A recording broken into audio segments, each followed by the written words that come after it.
We don't need to send any more troops there because it would only create a worse situation in reality. Is that what you're saying, Mr. Hussain? Right, and with this aid, we're now talking about giving $1.5 billion in aid to Pakistan, non-military aid, for 5 years, which would come to $7.5 billion.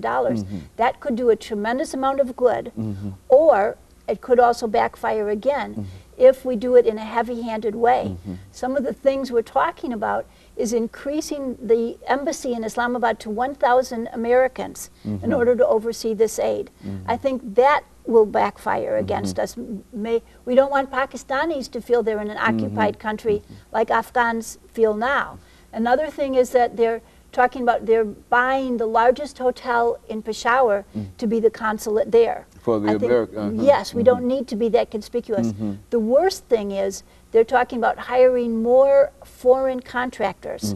The notorious Blackwater Corporation, the same Iraq kind of, which now calls itself XE, it has already been operating in Pakistan, and also the DynCorp corporations. So people in Islamabad are saying they're being accosted by American-looking thugs who are contractors. This is even worse, but it is a way, as Dr. AArain talked about, infringing on Pakistani sovereignty.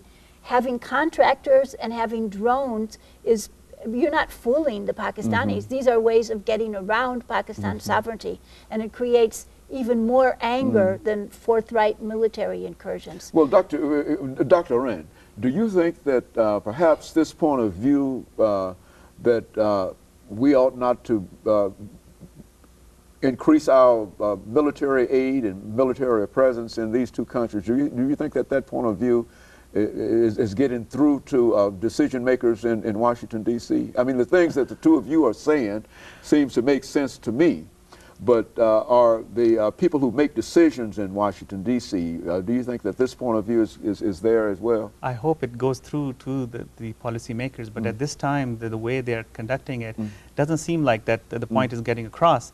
But certainly that would be the right approach, because sending more troops will anger more the Afghan as well as Pakistanis, and that would give more recruits to the resistance movement. I think the best approach at this time, in my opinion, would be to withdraw. NATO withdrawal will certainly help, provided we involve the regional players like China, Iran, Pakistan, India, and Russia, which have vested interests in Afghanistan. Get them on a table, negotiations, make sure we guarantee the rights of Afghan for next 10 years, 15 years, let them decide their own fate. Let them have institutions built, let them have employment, let them have democracy in their country, and let the ethnic and religious diversity prosper in Afghanistan. I think that would be the right thing. Do you think that we've overlooked the ethnic and religious diversity in these two countries when we start making our policy? I think we have, and I think we can't expect either Pakistan. I wrote my book, The History of the Peoples of Pakistan, because there are all these different peoples, and there are different Islamic traditions. There's not just one Islamic tradition, there are many. And similarly in Afghanistan, there's different traditions, different peoples, and we can't expect them to be the exact kind of nation state as we have in the West. I mean, even in the West, there's a lot of tugs and pulls and tensions. But I think that President Obama came in promising diplomacy over militarism, and I hope that he will continue, that he was given the Peace Prize for that attitude of working towards through diplomacy rather than through arms.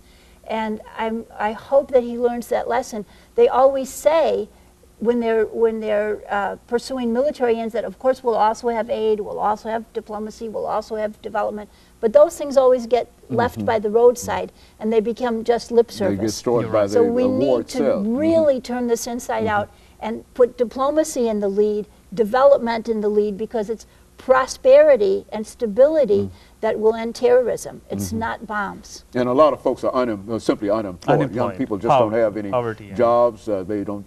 Education is needed. All of the money that we're putting on drones and tanks and etc.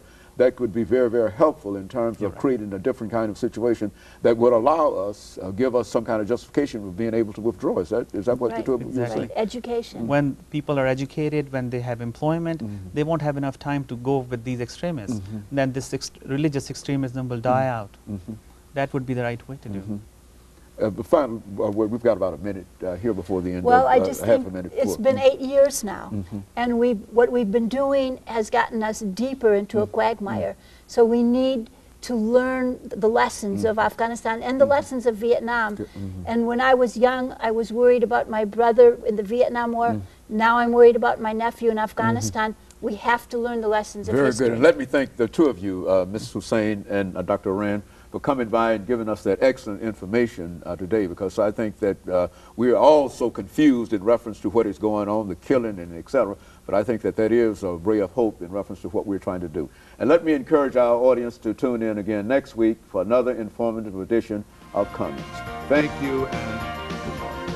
Thanks. Thank you very much.